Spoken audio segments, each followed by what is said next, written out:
হারিস ইবনে mirror বনুল মুস্তালিকের নেতা। শুনতেছেন আপনারা? কষ্ট হচ্ছে? আচ্ছা, হারিস ইবনে মিরার বললেন, ইয়া রাসূলুল্লাহ, আমরা ইসলাম ধর্ম গ্রহণ করলাম, কি কি নিয়ম মানতে হবে? আল্লাহর হাবিব সাল্লাল্লাহু আলাইহি ওয়াসাল্লাম বললেন, সালাত পড়বে, যাকাত দিবে। উনি বললেন, তাহলে যাকাত নেন। আল্লাহর হাবিব বললেন, না, এই তো মাত্র কালিমা পড়ে মুসলমান হলে হালানিল হাউল, 1 বছর অতিক্রান্ত হওয়ার পরে যাকাত দিবে। আল্লাহর হাবিব সাল্লাল্লাহু আলাইহি ওয়াসাল্লাম মদিনায় ফিরে আসলেন। 1 বছর পর আল ওয়ালিদ ইবনে উকবাহ রাদিয়াল্লাহু তাআলা আনহুকে পাঠালেন, যাও বনুল মুস্তালিকের 1 বছর পূর্ণ হয়েছে, যাকাতের সম্পদ নিয়ে আস। এইদিকে হারিস ইবনে মিরার যাকাতের সম্পদ নিয়ে, সৈন্যবাহিনী নিয়ে, নবীর দূত আসবে যাকাত কালেকশনের জন্য, ওনার জন্য মেহমানদারিতে কোনো ঘাটতি না হয়, ওয়েল রিসেপশন দেওয়ার জন্য এলাকা থেকে বের হয়ে মরুভূমির সামনে দলবল নিয়ে দাঁড়িয়ে। ওয়ালিদ ইবনে উকবা যখন যাকাতের সম্পদ কালেক্ট করার জন্য বনুল মুস্তালিকের ওদিকে যেতে শুরু করেছে, এলাকায় ঢোকার আগেই দেখে বনুল মুস্তালিকের লোকেরা ঘোড়সাওয়ার বাহিনী দাঁড়ায় আছে। এই দৃশ্য দেখে ওয়ালিদ ইবনে উকবা মনে করেছে বনুল মুস্তালিক মনে হয় তাকে হত্যা করার জন্য দাঁড়িয়ে রয়েছে। আসলে কি হত্যার জন্য দাঁড়ায় আছে? কি জন্য দাঁড়ায় আছে? ওয়েলকামিং রিসেপশন দেওয়ার জন্য। উনি ভয় পেয়ে অ্যাবাউট টার্ন, তথ্য যাচাই না করে মনে করছে আমারে মারবে ধরবে, about turn, return back to Medina. মদিনায় চলে গেলেন, যে বলে, ইয়া রাসূলুল্লাহ, বনুল মুস্তালিক যাকাত দেওয়া তো দূরের কথা, এগুলো তো সব কাফের হয়ে গেছে। ইয়া রাসূলুল্লাহ, ওরা তো মনে হয় কাফের হয়ে গিয়েছে, যাকাত প্রদান করা তো দূরের কথা, মারার জন্য সৈন্যবাহিনী নিয়ে অ্যাটাক করেছে। বিশ্বনবী রেগে গেলেন। খালিদ বিন ওয়ালিদের নেতৃত্বে 1000 সৈন্যবাহিনী পাঠিয়ে বললেন, যাও বনুল মুস্তালিক অ্যাটাক করো, বনুল মুস্তালিকে অভিযান চালাও। আল্লাহ বললেন, নবী অভিযান পরে চালান, ইন জাআকুম ফাসিকুম বিনাবাইন ফাতাবায়ানু। সুবহানাল্লাহ পড়েন। নবী হে, অভিযান পরে চালান। তথ্য যে নিয়ে আসছে ওয়ালিদ, এটা সত্য কিনা আগে যাচাই করেন। সে যে তথ্য আপনাকে সরবরাহ করেছে, এই তথ্য সঠিক নয়, সে ভুয়া তথ্য দিয়েছে, সে ভুল বুঝেছে, এখানে মিস আন্ডারস্ট্যান্ডিং হয়েছে। আপনি 1000 সৈন্যবাহিনী পাঠাবেন না। আপনার 1000 সৈন্যবাহিনী যে যদি বনুল মুস্তালিককে অ্যাটাক করে, তাহলে এই অ্যাটাকে কোনো ক্ষয়ক্ষতি হলে সবটার দায়ভার আপনার কাঁধেই বর্তাবে। চিল্লায় বলেন ঠিক কিনা? আমার নবীকে শিখানোর মাধ্যমে আল্লাহ তাআলা আমাদেরকে শিখা যাবে না। আগে যাচাই বাছাই করার দরকার আছে না নাই? আছে। আপনার বন্ধু এসে বলল, আরে দোস্ত তুমি এইখানে, ভাবিরে তো দেখলাম বাজারে আরেক লোকের সাথে ঘুরতেছ। আপনি রেগে মেগে আগুন। অফিস থেকে বাসায় যায় বউরে কিল, আইজো মায়ের কাইলো মায়ের, এরকম হতে পারে না? আপনার বন্ধু হয়তো আপনার ওয়াইফের মতো আরেকজন মহিলাকে দেখেছে, এটা হতে পারে কি পারে না? আপনার ওয়াইফকে জিজ্ঞেস করেন নাই, ক্রস চেক করেন নাই, না করে আপনি ঝগড়া মারামারি শুরু করে দিয়েছেন। এই ছোট্ট ঝগড়া থেকে বিচ্ছেদের দিকে, ডিভোর্সের দিকেও যেতে পারে। এরকম আছে না নাই? এরকম অনেক বুড়ি বুড়ি কেস আমাদের কাছে আছে। নিউজ যাচাই না করে, গুজব আর রুমর যাচাই না করে সিদ্ধান্ত নিয়েছে, পরে মাথার মধ্যে চাপড়ায়, নিজের কপালে নিজে চাপড়ায়। এরকম আছে না নাই? তাহলে আল্লাহ তাআলার দেয়া 3 নম্বর গাইডলাইন হচ্ছে, কোনো তথ্য শুনেই বিশ্বাস করা যাবে না, আগে যাচাই করতে হবে। আওয়াজ করে বলেন, আগে কি করতে হবে? যাচাই করতে হবে। যাচাই বাছাই ছাড়া আজ থেকে ফেসবুকে আমরা আর কোনো নিউজ শেয়ার দিবেন? মনে থাকবে? আরে এগুলাই তো জরুরি ওয়াজ। কবরের ওয়াজ তো অনেক শুনছি, জান্নাত জাহান্নামের ভয় আর জান্নাতের নাজ নেয়ামত তো অনেক শুনেছি। সমাজটারে শান্তিপূর্ণ, ভারসাম্যপূর্ণ করার দরকার আছে না নাই? খবর শুনে আমরা বিশ্বাস করি, যাচাই না করে আমরা বলে বেড়াই না। যাচাই না করে, নিশ্চিত না হয়ে আজ থেকে কোনো নিউজ আমরা ফেসবুকে শেয়ার দিব না। 4 নম্বরে আল্লাহ বললেন,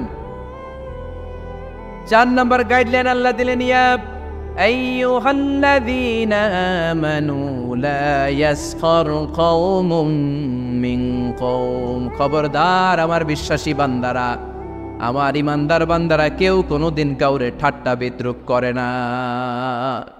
সুবহানাল্লাহ পড়েন।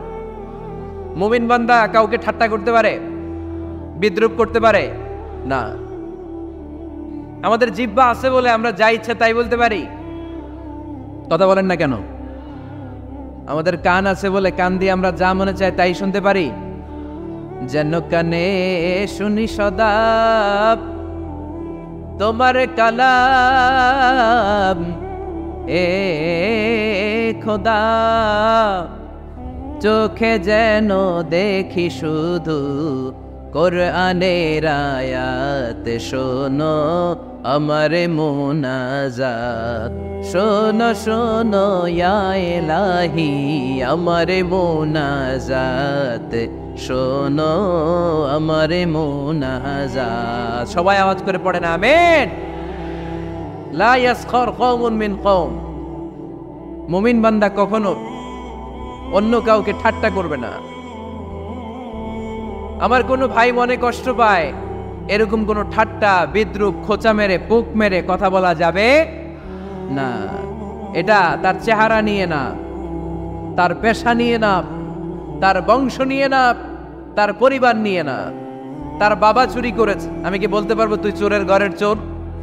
বলে কি বলে না? কেউ একটু মোটা হইলে কয় তুই মোটুর ঘরের মোটু, চোখে কম দেখলে কেউ তুই কানার ঘরের কানা। আছে না নাই?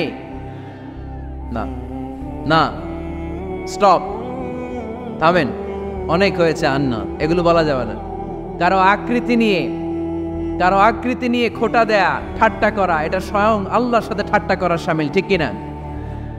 কারো নাক যদি ছোট হয়, এরে কয় বোচা, তোর নাক বোচা। ফেরিতে আপনারা কি বলেন? হ্যাঁ, তো এই যে যার নাক বোচা হয়েছে, ও কি নিজে বানাইছে? যার নাক খাড়া, এটা বানাইছে কে? যে কালো, বানাইছে কে? সাদা শুভ্র, বানাইছে কে? তার মানে কারো আকৃতি নিয়ে যদি আপনি ঠাট্টা করেন, স্বয়ং আল্লাহর সাথে ঠাট্টা করলেন। কারণ কেউ কারো চেহারা বানানোর দায়িত্ব পায় নাই। মাতৃগর্ভে থাকতেই আমাদের চেহারার আকৃতিগুলো দান করেছে কে?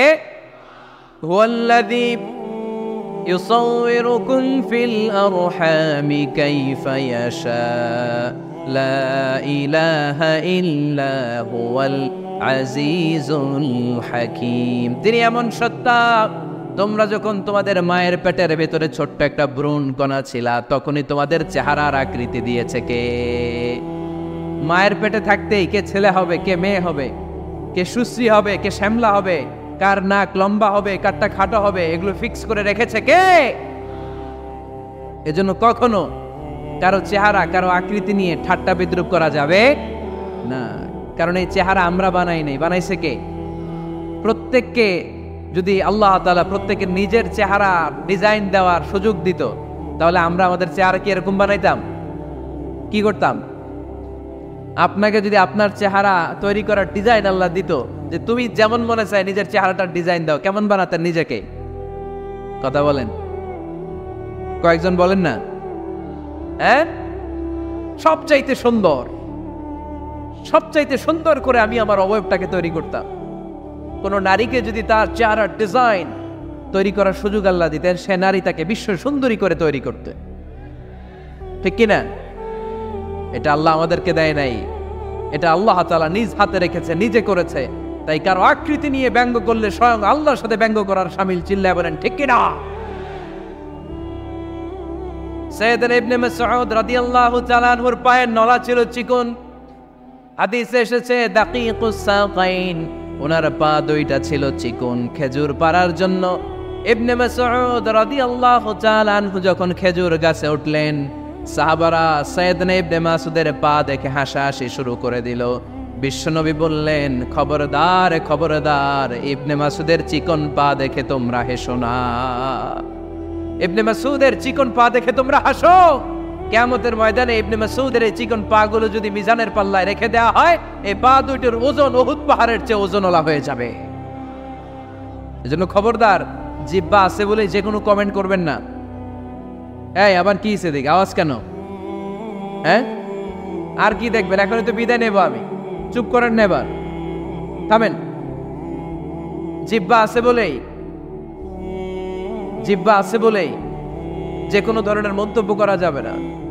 আল্লাহর হাবিব সাল্লাল্লাহু আলাইহি ওয়াসাল্লাম বলেছেন, মাইয়াদমান লি মা বাইনা লিহিয়াইহি ওয়া মা বাইনা রিজলাইহি আতমাল্লাহুল জান্নাহ। ও আমার উম্মতেরা, তোমাদের মধ্য থেকে কেউ যদি আমাকে দুইটা অঙ্গের গ্যারান্টি দেয়, কয়টা অঙ্গের? সবাই বলতে হবে কয়টা? আমার কোন উম্মত যদি আমাকে 2টা অঙ্গের গ্যারান্টি দেয় যে তারা এই 2 অঙ্গের পাপ করবে না, আমি তাদেরকে জান্নাতের গ্যারান্টি দেই। 1 নম্বরে মা বাইনা লিহাইহি, 2 চোয়ালের মাঝখানে যা থাকে মানে জিহ্বা। আমার কোন উম্মত যদি আমার গ্যারান্টি দেয় জিহ্বা দিয়ে কোনো মিথ্যা বলবে না, কাউরে বাজে কথা বলবে না, ঠাট্টা বিদ্রুপ করবে না, জিহ্বা দিয়ে যে পাপ কাজগুলো হয় এগুলো করবে না, আর 2 রানের মাঝখানে যে অংশ আছে লজ্জাস্থান, এই 2টা অঙ্গের গ্যারান্টি যদি আমার কোন উম্মত আমারে দেয়, আমি আমার ওই উম্মতকে জান্নাতের গ্যারান্টি দিয়ে দেব। খবরদার ফেনীবাসী, খবরদার। মন চাইলেই যা মনে চাই মুখ দিয়ে বলা যাবে। আমার রাসূল সাল্লাল্লাহু আলাইহি ইসলামের 11 জন স্ত্রী, এর মধ্যে একজন স্ত্রী ছিলেন একটু স্থূল আকৃতির, মানে মোটা। কি ছিলেন জানেন? ওই স্ত্রীর নাম কি? সফিয়া। কি নাম? সফিয়া বিনতে হুয়াই ইবনে আখতাব।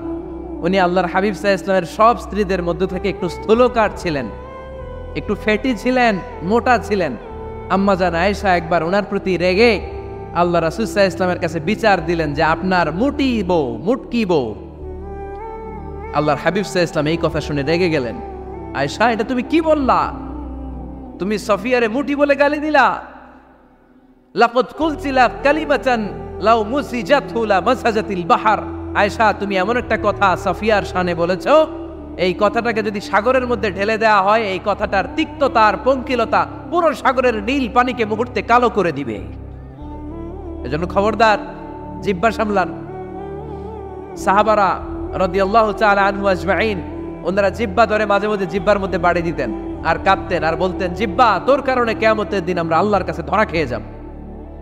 মুমিন চাইলেই এই মুখ দিয়ে যা মনে চায় বলতে পারে। তাহলে 4 নাম্বার গাইডলাইন হচ্ছে লা ইয়াসখার কওমুন মিন কওম, কোন বিশ্বাসী বান্দা কখনো অন্য বিশ্বাসী বান্দাকে ঠাট্টা বিদ্রুপ করতে পারবে। 5 নম্বরে আল্লাহ বললেন ওয়ালা তালমিজু আনফুসাকুম, খবরদার অন্যের দোষ খুঁজবা না। ও আমার বিশ্বাসী বান্দারা, নিজের দোষ খোঁজো, অন্যের দোষ খোঁজো না।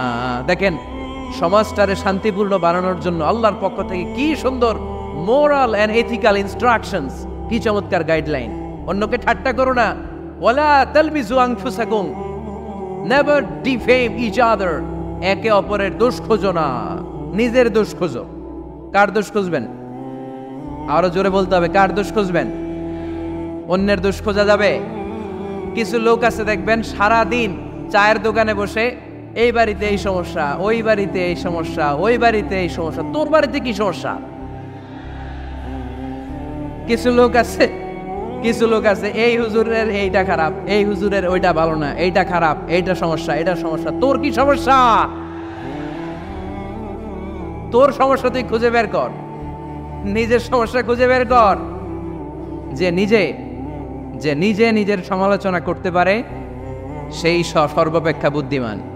এজন্য খবরদার আমার কলিজার টুকরা যুবক ভাইয়েরা, কখনো কাউকে ব্যঙ্গ করে, বিদ্রুপ করে, ছোট করে কোনো মন্তব্য করা যাবে না। কখনো অন্যের দোষ খোঁজা যাবে না। দোষ আমরা খুঁজবো, নিজের দোষ, ঠিক কিনা? দোষ আমরা খুঁজবো। কার দোষ? চিল্লায় বলতে হবে, কার দোষ? নিজের দোষ খুঁজতে হবে। যারা নিচু মনের মানুষ, এরা মানুষের দোষ নিয়ে কথা বলে। Small people talk about people, average people talk about things and stories, and great people talk about ideas. যারা নিচু মনের মানুষ, এরা মানুষের দোষ নিয়ে কথা বলে। যারা মাঝারি ধরনের মানুষ, এরা এলাকার ঘটনা বিভিন্ন বিষয় নিয়ে কথা বলে। আর যারা বড় মনের মানুষ, এরা আইডিয়া নিয়ে কথা বলে। তারা তাদের আইডিয়াকে কাজে লাগিয়ে সমাজটারে পাল্টে দিতে চায়। যুগ জামানা পাল্টে দিতে চাই না অনেকজন, এক মানুষই আনতে পারে জাতির জাগরণ।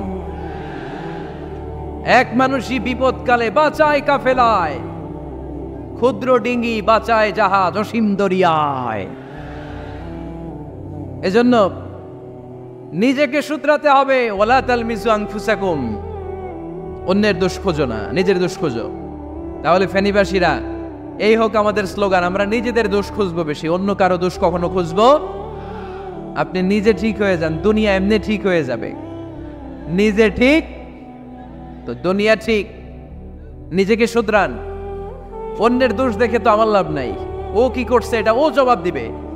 আমি কি করেছি আল্লাহর সুপ্রিম কোর্টের কাঠগড়ায় সেদিন আমাকে জবাব দিতে হবে। চিল্লায় বলো ঠিক কিনা? এজন্য অন্যের দোষ যেন আমরা না খুঁজি, নিজেকে যেন পরিবর্তন করি। পরিবর্তন করতে রাজি আছি তো সবাই? পরিবর্তনের অগ্রনায়ক হতে রাজি আছি তো সবাই? সিদ্ধান্ত নিতে হবে, শক্ত সিদ্ধান্ত। দাঁড়াতে হবে, সৈনিকের মতো দাঁড়াতে হবে, ঠিক কিনা? আধারে ভয় পেও না, আলো আছে আড়ালে, অন্ধকার পালিয়ে যাবে তুমি উঠে দাঁড়ালে। নিজেকে দাঁড়াতে হবে, নিজের সাথে নিজের শক্ত বোঝাপড়া করতে হবে। অন্যের দোষ খোঁজার সময় আমাদের নাই। চিল্লায় বলো ঠিক কিনা? দোষ খোঁজা যাবে না, নিজের দোষ নিজের আমরা খুঁজবো। বসেন বসেন। কি ঢুকছে এখানে? হ্যাঁ, কারেন্টে শক করছে। সাপ, সাপ ও আওয়াজ শুনতে আসে।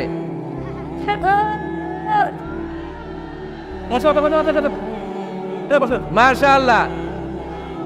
এইখানে এখানে শ্রোতা হিসেবে আছে বীর মুজাহিদ, মেরে ফেলছে এটারে। ঠিক আছে ঠিক আছে ঠিক আছে, বসুন।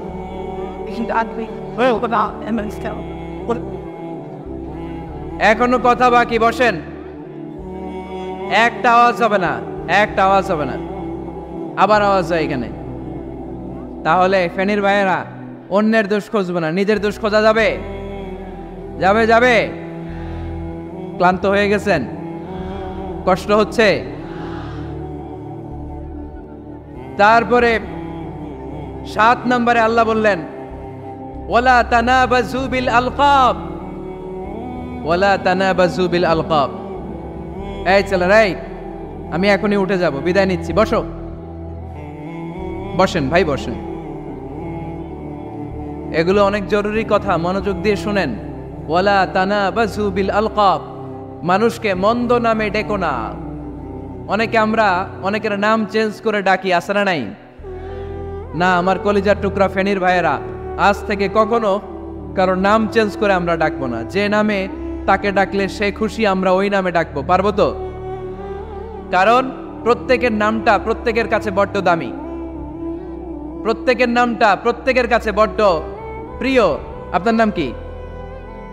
লিটন ভাই, মাউল হক লিটন ভাই। আপনার কাছে মনে হইতে পারে আরে লিটন একটা নাম হইলো, এ তো কত আছে আমাদের এলাকায়। না, এলাকায় অনেক আছে ঠিক, কিন্তু লিটন ভাইয়ের কাছে লিটন নামটা খুব আদরের, যত্নের, ঠিক কিনা? আমার নাম কি? আমার নাম মিজান। আরে মিজান একটা নাম হইলো নাকি? কত নাম আছে মিজান, এলাকার চিপাই পয়রাস।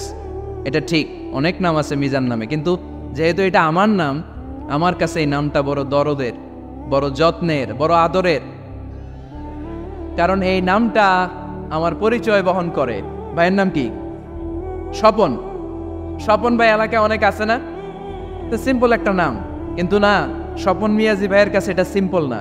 এই নামটা ওনার কাছে বড় যত্নের। মানুষ তার নাম খুব পছন্দ করে নিজের নামের, কারণ দেখবেন কাগজ আর কলম পাইলে সবাই নিজের নাম লেখে,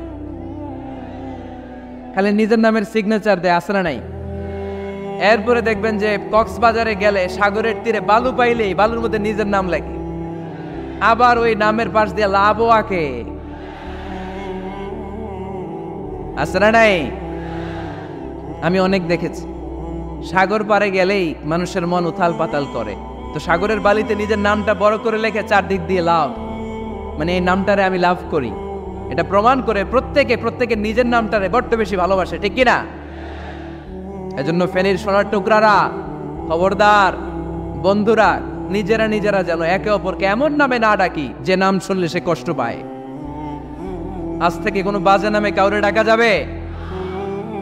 আব্বা আম্মা আদর করে কত সুন্দর নাম রেখেছে, আবু বাকার, ওরে সবাই ডাকে বকইরা, কপাল পোড়া।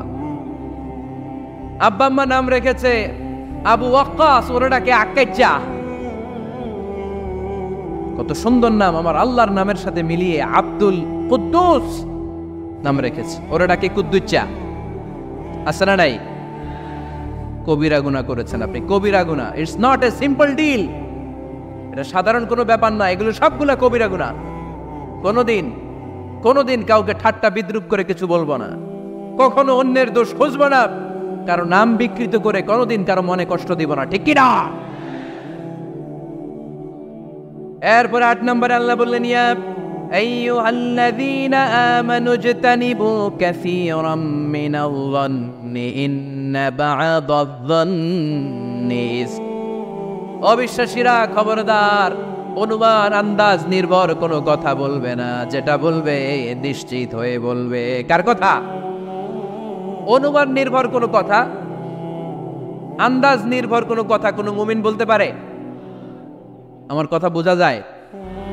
হ্যাঁ ফেনীবাসী, কথা বোঝা যায়? ফেনী না হেনি? হ্যাঁ আর বাড়ি হেনি, আইসাই রেনি। আপনারা কি ডাকেন, ফেনী না হেনি? ফেনী। মাশাআল্লাহ মাশাআল্লাহ, খুব সচেতন ফেনীবাসী। দেখছেন আপনাদের জেলা নিয়ে কিছু বললে খারাপ লাগে না? লাগে তো। নোয়াখালী করে গালি দিয়েন না, চিটাঙ্গারে গালি দিয়েন না, কুমিল্লাবাসীদেরকে গালি দিয়েন না। আমার 64 জেলায় সুজলা সুফলা শস্য শ্যামলা, ঠিক কিনা? 64 জেলা নিয়ে আমার এই বাংলাদেশ। প্রত্যেক জেলায় আমাদের সৌন্দর্য আছে না নাই? এক এক জেলার ভাষার সাথে আরেক জেলার ভাষার কোনো মিল। সিলেটে ছিল আমার গতকাল মাহফিল, তা আমি জিজ্ঞেস করছি, ভাই সাহেব খিতা কররা, আপনারা বালা আসেননি? তো মহা খুশি, কারণ ওদের ভাষায় কথা বলেছি, ওরা ওদের ভাষাটারে বড্ড ভালোবাসে। আমরা প্রত্যেকে আমাদের প্রত্যেকের জেলাটারে বড্ড পছন্দ করি, ঠিক কিনা? এই যে তানিবু কাসীরাম মিনাজ-যান, আন্দাজ অনুমান নির্ভর কথা মুমিন কখনো বলতে পারে? এজন্য আল্লাহর হাবিব বললেন, ইয়াকুম ওয়াজ-যান ফাইন্নাজ-যান্না কাযাবুল হাদিস। খবরদার, তোমাদের উচিত আন্দাজ অনুমান নির্ভর কথা থেকে বেঁচে থাকা, কেননা অনুমান করে কথা বললে পাপ হয়। অনুমান করে কথা বললে কি হয়? আজকে থেকে আমার ফেনীর সোনার টুকরারা অনুমান করে আন্দাজে কোনো কথা বলবো? আমরা বলবো না, ধারণা করে কিছু বলবো না। আর ধারণা করলেও ভালো ধারণা করব। কি ধারণা? রাস্তা দুইটা, একটা পজিটিভ আর একটা নেগেটিভ। মুমিন পজিটিভ ধারণা করে, মুমিন কখনো নেগেটিভ ধারণা করে না। তাহলে কোন দিকে যাব, পজিটিভ না নেগেটিভ? আওয়াজ করে, পজিটিভ না নেগেটিভ? যারা মুনাফিক এরা ইয়াত্তাবিউনা ইল্লা যান ওয়া ইন্না যান্না লা ইউগনি মিনাল হাক্কি শাইআ। যারা মুনাফিক এরা আন্দাজ অনুমান নির্ভর মানুষের ব্যাপারে কথা বলে, আর আন্দাজ অনুমান কখনো সত্যের বিকল্প হতে পারে না। আন্দাজ অনুমান কখনো সত্যের বিকল্প হতে পারে? এজন্য দৃষ্টিভঙ্গি বদলান, জীবনকে বদলায় দিবে কে? আমরা কখনো কোনো নেগেটিভ কথা বলবো না, অলওয়েজ পজিটিভ। অলওয়েজ কি? এই যে আমার হাতে কি দেখা যায়? পানির বোতল, তাই না? এখানে অর্ধেক পানি পরাস। কাউকে যদি প্রশ্ন করি, ভাই কি দেখতে পাচ্ছেন, একদল বলবে এখানে অর্ধেক বোতল খালি দেখা যায়। উত্তরটা সঠিক, আসলে বোতলের অর্ধেক খালি। আবার এদিকে আরেকজনের বললাম, ভাই এখানে কি দেখা যায়, বলবে হুজুর বোতলের অর্ধেক পানি ভরা। এটাও সঠিক উত্তর। প্রথমটা ছিল নেগেটিভ উত্তর, দ্বিতীয়টা পজিটিভ উত্তর, ঠিক কিনা?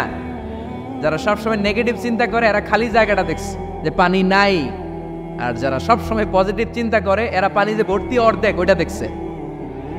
আমরা নেগেটিভের দিকে যাব না, মুসলমান থাকবে সব সময় always positive. Come back positive, not go back negative. চিল্লায় বলতে হবে, ঠিক কিনা? কখনো আন্দাজ অনুমান নির্ভর আমরা কিছু বলবো না। 9 নাম্বার, একেবারে শেষের দিকে চলে আসছে। 9 নাম্বার আল্লাহ বললেন, খবরদার, ওয়ালা তাজাসসু, গোয়েন্দাগিরি করো না। গোয়েন্দাগিরি করা হারাম। গভর্নমেন্ট যে গোয়েন্দা বিভাগ রেখেছে এটা না, এটা দেশের আইন শৃঙ্খলা বজায় রাখার জন্য এটা জরুরি।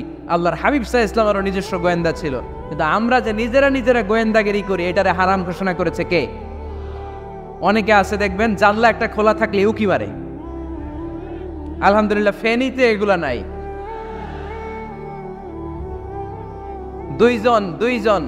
দুইজন ওদিকে কি যেন বলতেছে, উনি আড়ি পেতে কথা শুনে। আছে না নাই? ছিদ্র একটা থাকলে উকি মারে, আছে না নাই? খবরদার, ওয়ালা তাজাসসু, গোয়েন্দাগিরি করো না। কখনো কোনোদিন কারো পারমিশন ছাড়া মোবাইলের গ্যালারি চেক করবেন না। কখনো কারো পারমিশন ছাড়া তার ফেসবুকের মেসেঞ্জারে কে কার সাথে চ্যাটিং করেছে এটা করা যাবে না। কখনো কারো পারমিশন ছাড়া তার মেইলের ইনবক্স খুলে দেখা যাবে না। কখনো কারো পারমিশন ছাড়া কারো ব্যক্তিগত চিঠি পড়া যাবে না। দিস ইজ ইসলাম, এটাই ইসলাম। আমরা ইসলামের শুধু নামাজ আর রোজা আর জিকির আর এই দাঁড়ির মধ্যে সীমাবদ্ধ করেছি। প্রত্যেকের একটা প্রাইভেসি আছে না নাই? Everyone has privacy and no one should interfere in his privacy or in her privacy. প্রত্যেকের একটা প্রাইভেসি আছে না নাই? মানুষ ছোট হলেও তার একটা সম্মান আছে না নাই? এজন্য ছোট্ট বাচ্চাদেরকে কখনো প্যান্ট খুলতে বলবেন না। অনেকে বলে আরে ছোট মানুষ, খোল খোল, আরে তুই খোল, এই খোল খোল খোল, তো আছে না নাই? ওরও প্রেস্টিজ আছে, ওরও সম্মান আছে। খবরদার, everyone has a personal space and no one should interfere someone's personal space. কারো পার্সোনাল স্পেসে যেন আমরা নাক না গলাই। অনেকের বদ স্বভাব ফ্যামিলি ম্যাটার নিয়ে, প্রাইভেট ম্যাটার নিয়ে কথা বলে। ভাই কি চাকরি করে? সরকারি না বেসরকারি? সরকারি। বেতন কত? ওনার বেতন কত? এটা দিয়ে আপনার কি লাভ? ঠিক কিনা? মানুষ একটা দেখলে ভাই বয়স কত, ভাই বেতন কত, ফার্স্ট ইমপ্রেশনে, ফার্স্ট যখন আপনি কারোর সাথে দেখা করবেন, বেতন কত, বয়স কত, এগুলো জিজ্ঞেস করা যাবে? কেউ যখন কারো ঘনিষ্ঠ হয়, বন্ধুতে রূপান্তরিত হয়, তখন এই কথাগুলো। কিন্তু শুরুতেই প্রাইভেট ম্যাটার নিয়ে, পার্সোনাল ম্যাটার নিয়ে খোঁচাখুচি করা যাবে? ওয়ালা তাজাসসু, গোয়েন্দাগিরি করো না। গোয়েন্দাগিরি করাকে হারাম ঘোষণা করেছে কে? শেষ কথা বলি, 10 নম্বরে আল্লাহ বললেন, 10 নম্বরে রব্বুল আলামিন বললেন, ওয়ালা ইয়াগতাব বা'দুকুম বা'দা আইয়ুহিব্বু আহাদুকুম আইয়াকুলা লাহমা আখিহি মাইতান ফাকারিহতুম। খবরদার, কেউ কারো গীবত করো না। কি করো না? গীবত করো না। এই উঠতেছে কে? বসেন, এখনই কথা শেষ হবে, একসাথে উঠবো। বসেন,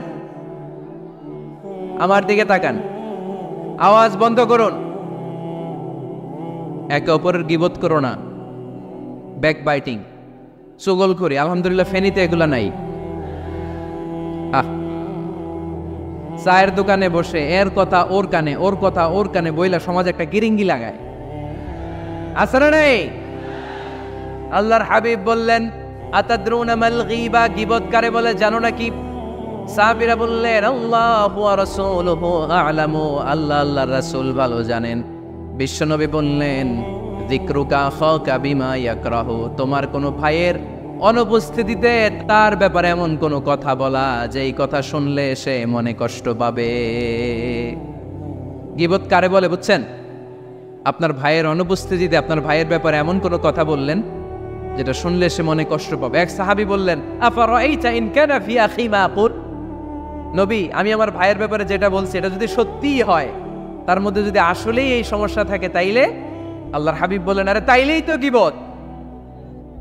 আর যদি তোমার ভাইয়ের মধ্যে এই দোষ না থাকে, বানায় বলো, তাহলে এটা গীবত না, গীবতের চেয়ে ভয়ঙ্কর। ফাকাত বাহাত্তাহু, এটার নাম বহতান আর মিথ্যা অপবাদ। চিল্লায় বলেন ঠিক কিনা? কোন মুমিন গীবত করতে পারে? গীবত করার মৃত ভাইয়ের পচা গোশত খাওয়ার সমান। কোন মুমিন কখনো গীবত করতে পারে? এখন হালাল পন্থায় গীবত চলে আমাদের দেশে। কিভাবে জানেন? কথা শুরু করে এইভাবে, কথা বললে তো গীবত হয়ে যায়, বললে তো গীবত হয়ে যায়। তারপরেও বলি একটু, আছে না নাই? হালাল পন্থায় গীবত কি কমু ভাইজান? বললে তো গীবত হয়ে যায়। হালাল করতেছে, এটা হালাল হালাল হালাল না। বললে যদি গীবত হয়ে যায় তো বলবেন কেন? থামেন। কোন মুমিন কখনো গীবত করতে পারে? মেরাজের রাতে আল্লাহর হাবিব সাল্লাল্লাহু আলাইহি ওয়াসাল্লাম দেখলেন কিছু লোক, লাহুম আযফারুন মিন নুহাস, তামার আগুন দিয়ে নখ বানানো, নখর ধারালো, ইয়াখদাশুনা বিহি ওয়ুজুহাহুম ওয়া সুদুরাহুম, তারা তাদের নখ দিয়ে জাহান্নামে নিজের গালের গোশতগুলো, বুকের গোশতগুলো ছিঁড়ে ছিঁড়ে খাচ্ছে। আর তাদের ব্যথা যন্ত্রণা দেখে পুরো জাহান্নামের অন্য লোকরা থারথার করে কাঁপছে। আল্লাহর হাবিব বললেন, ইয়া জিবরিল মান হুম মান হাউলা, এরা কারা? সাইয়েদনা জিব্রাইল বললেন, হুম আহলুল গীবাতি মিন উম্মাতিক, এরা আপনার উম্মতের মধ্যে চায়ের দোকানে বসে বসে যারা গীবত করেছিল তারা। এজন্য কোনো মুমিন গীবত করতে পারবে না। অন্যের গীবত আমরা করব না। দোষ খুঁজলে নিজের দোষ খুঁজবো। এই 10টা গাইডলাইন এই ফেনী জেলায় যদি কালকে থেকে ইমপ্লিমেন্ট হয়, আপনাদের কি মনে হয় ফেনীর কোনো এলাকাতে, কোনো থানাতে মারামারি, বিশৃঙ্খলা এগুলো থাকবে? থাকবে? সব শেষে আল্লাহ তাআলা আমাদেরকে ঐক্যবদ্ধ হওয়ার কথা বললেন। আল্লাহ 5 বার বিশ্বাসীদেরকে ডাক দিলেন। 6ঠবারে আল্লাহ দুনিয়ার সবাইরে ডাক দিলেন, আস্তিক নাস্তিক হিন্দু বৌদ্ধ এদেরকে ডেকে আল্লাহ শেষ করলেন। শেষ কথা শুনতে মনে চায়? এতক্ষণ আল্লাহ বলছি ইয়া আইয়ুহাল্লাযীনা আমানু, এর মানে কি? ওহে ঈমানদারগণ। এবার আল্লাহ ডাক দিছে ইয়া আইয়ুহান নাস। এবার আল্লাহ কি বলে ডাক দিছে? আওয়াজ করে বলতে হবে, কি বলে? এবার আল্লাহ বললেন ইয়া আইয়ুহান নাস ইন্না খালাকনাকুম মিন যাকারিন ওয়া উনসা وجعلناكم شعوبا وقبائل لتعارفوا إن أكرمكم عند الله أتقاكم পড়েন সুবহানাল্লাহ। আল্লাহ ডেকে বললেন ইন্না খালাকনাকুম মিন যাকারিন ওয়া উনসা, ও বিশ্বাসীরা, এটা বলে ডাকে নাই, ও মানব সকল, নিশ্চয় আমি তোমাদেরকে এক নারী আর এক পুরুষ থেকে তৈরি করেছে। ওই পুরুষের নাম কি? ফেনীবাসী আওয়াজ করে বলেন, আদম আলাইহিস সালাম। আর ওই নারীটার নাম কি? এই 2 জন থেকে গোটা পৃথিবী। তার মানে আসলে আমরা সব এক। আসলে কি? সব এক। নাস্তিকও আমার ভাই, হিন্দুও আমার ভাই, বৌদ্ধ খ্রিস্টানটাও আমার ভাই। ভ্রাতৃত্ব 3 ধরনের। একটা হচ্ছে মায়ের পেটের ভাই, এটাকে আরবিতে বলে আল উখুয়া আন নাসাবিয়্যা, মায়ের পেটের ভাই, উনি আমার মায়ের পেটের ভাই। আরেকটা আছে আল উখুয়া দ্বীনিয়া, দ্বীনি ভাই। এই যে আমরা সবাই এখানে একে অপরের কি ভাই? দ্বীনি ভাই। 3 নম্বরে হচ্ছে আল উখুয়া আল ইনসানিয়া, মানবতার দিক থেকে ভাই। সে দৃষ্টিকোণ থেকে হিন্দু আমার ভাই, বৌদ্ধ আমার ভাই, কারণ সেও মানুষ আমিও মানুষ। আমাদের সবার বাবার নাম কি? কথা কয় না? আদম আলাইহিস সালাম। সবার মায়ের নাম কি? দেখছেন, আমরা সবাই এক, সবাই এক। বিভেদের প্রাচীর আর বৃত্ত আমরা বানিয়েছি। ইসলাম ধর্ম, বর্ণ, জাতীয়তাবাদ এগুলোর বাইরে যে এক বিশাল ব্রড মাইন্ডেড রিলিজিয়ন, যেখানে আলাদা আলাদা বৃত্ত টানে নাই। আমরা ধর্ম, বর্ণ, ভাষা, জাতীয়তা এগুলোকে সামনে এনে আলাদা আলাদা পরিচয়ের বৃত্ত বানিয়েছি। আমরা বানিয়েছি শ্বেতাঙ্গ আর কৃষ্ণাঙ্গের পার্থক্য। আমরা করেছি আরব অনারবের বিভাজন। আমরা করেছি ব্রাহ্মণ আর শূদ্রের জাত প্রথা। ইসলামে কোনো জাত প্রথা নাই, শ্বেতাঙ্গ কৃষ্ণাঙ্গের পার্থক্য নাই, প্রেসিডেন্ট কুলিওয়ালা ঠেলাওয়ালার কোনো পার্থক্য আল্লাহর সামনে নাই। চিল্লায় বলো ঠিক কিনা? যার প্রমাণ, প্রেসিডেন্ট যখন নামাজে দাঁড়ায় তার পাশে রিকশাওয়ালাও নামাজে দাঁড়ায়, তার পাশে শিক্ষকও নামাজে দাঁড়ায়, তার পাশে ব্যবসায়ী ভাই নামাজে দাঁড়ায়, তার পাশে ছোট্ট ছেলেটাও নামাজে দাঁড়ায়। আল্লাহর সামনে গোটা সব বিশ্বের মানুষগুলোরে এক কাতারে দাঁড় করিয়ে দিয়েছে কে? কোনো পার্থক্য নাই। এই পার্থক্য, বিভেদের প্রাচীর আমরা ভেঙেছি। এই বিভেদের প্রাচীরকে ভেঙে গুড়িয়ে দিতে হবে। আমরা মানুষকে মানুষ হিসেবে কনসিডার করি না। দেখলেই বলি কোন দল করেন, দেখলেই বলি কোন পীরের মুরিদ, দেখলেই বলি কোন দল করেন। না না, সবার আগে পরিচয় হচ্ছে আমরা সবাই মানুষ। বাবার নাম আদম, মায়ের নাম হাওয়া। আর আমাদের মধ্যে সবচেয়ে বড় পরিচয় হচ্ছে আমরা মুসলিম। এখানে আমি মুসলিম ছাড়া আর কাউকে দেখতে পাচ্ছি না। সব মুসলিম। আমার কাছে পীরের মুরিদ নাই, তাবলিগের ভাই নাই, জামাত ইসলাম নাই, শাসনতন্ত্র নাই, ঐক্যজোট নাই, বিএনপি নাই, আওয়ামী লীগ নাই, কিচ্ছু নাই। আমি বুঝি মুসলমান। আমরা একে অপরের মুসলমান বলে কনসিডার করতে চাই না তো, খালি পিস পিস করি, টুকরা টুকরা করে দেশটারে শেষ করে দিলাম। আমাদের প্রভু কয়জন? নবী কয়জন? কোরআন কয়টা? কিন্তু আমাদের মধ্যে বিভাজন। আমরা কি বিভাজন চাই নাকি ঐক্য চাই? আমাদের প্রভু এক, এক নবীর উম্মত, জীবন বিধানে কই শিবানী কোরআন। তবে কেন এক নও হে মুসলমান, এক হও এক হও করিয়া আহ্বান। পড়েন আমিন। সাইয়েদনা আমর ইবনুল আস রাদিয়াল্লাহু তাআলা আনহুকে পাঠিয়েছেন মিশরে। মিশরে একটা দৌড় প্রতিযোগিতা হতো। ওই দৌড় প্রতিযোগিতায় আমর ইবনুল আস রাদিয়াল্লাহু তাআলা আনহুর ছেলে অংশগ্রহণ করেছে, কিন্তু এক মিশরি ওই দৌড় প্রতিযোগিতায় চ্যাম্পিয়ন হয়ে গেছে। রানার্স আপ হয়েছে আমর ইবনুল আসের ছেলে। এবার মিশরি ফার্স্ট আর গভর্নরের ছেলে সেকেন্ড। রাগের চোটে আমর ইবনুল আসের ছেলে ওই মিশরির মাথার মধ্যে কয়েকটা বাড়ি মেরেছে। মিশরি বলে, আমার মাল্লা কেন? তুমি খেলাই পারো না, আমার মাল্লা কেন? কয় আনা ইবনুল আকরামিন, আমি গভর্নরের পোলা, আমি যা বলবো এটাই হবে, আমার উপরে কথা নাই। মিশরি ওইখানে আর ঝগড়া বাঁধায় নাই, মনে দুঃখ নিয়ে মদিনায় চলে আসলেন। এসে বললেন, আমিরুল মুমিনিন, আপনি আমর ইবনুল আস রাদিয়াল্লাহু তাআলা আনহুকে মিশরের গভর্নর বানিয়ে পাঠিয়েছেন। একটা প্রতিযোগিতায় আমি চ্যাম্পিয়ন হয়েছি, ওনার ছেলে হয়েছে রানার আপ। কেন সে চ্যাম্পিয়ন হতে পারে নাই? এই কারণে আমার মাথায় লাঠি দিয়ে 3টা বাড়ি মেরে বিচারটা দিছে কার দরবারে? কথা বুঝেন নাই বোধহয়? ওমর ফারুকের দরবার। ওমর ফারুক বললেন, চাই আগামী বছরের অমুক তারিখ আমি সব গভর্নরদেরকে ডেকে হিসাব নিতে, ওই দিন তুই থাকবি, পারবি না? মিশরে বলে, পারবো মানে অবশ্যই পারবো। ওই দিন 7 রাজ্য থেকে 7 গভর্নর হাজির, গভর্নরদের ছেলেরাও হাজির, মিশরীয় হাজির। 7 গভর্নরের কাছ থেকে 7 এলাকার খোঁজ খবর নেয়ার পরে ওমর ফারুক বললেন, আইনাল মিসরি, মিশরি লোকটা কই, এদিকে আয়। মিশরি সামনে আসার পরে বলল, আমর ইবনুল আস, তুমি মিশরের গভর্নর, তোমার ছেলে সহ তুমি আসো। আমর ইবনুল আস এসে সামনে বসে রইলেন। এবার বললেন, ও আমর ইবনুল আসের ছেলে, তুমি নাকি ইবনুল আকরামিন গভর্নরের ছেলে, তুমি যা বলবা মিশরে নাকি তাই হবে, তোমার নাকি অনেক দাপট। নিজে একটা লাঠি এনে মিশরীর হাতে দিয়ে বলল, এবার তোর মাথায় যতটা মারছে তুই ততটা গুনে গুনে মার, আমি দেখবো। আমর ইবনুল আস দেখবে, আমর ইবনুল আসের ছেলেরে তুই এখানে মার। সে বলতেছে, থাক, আপনি বলছেন এতেই যথেষ্ট, মারা লাগবে না, আমি মাফ করে দিলাম। ওমর ফারুক বলল, খবরদার, মার, মার ওর মাথার মধ্যে।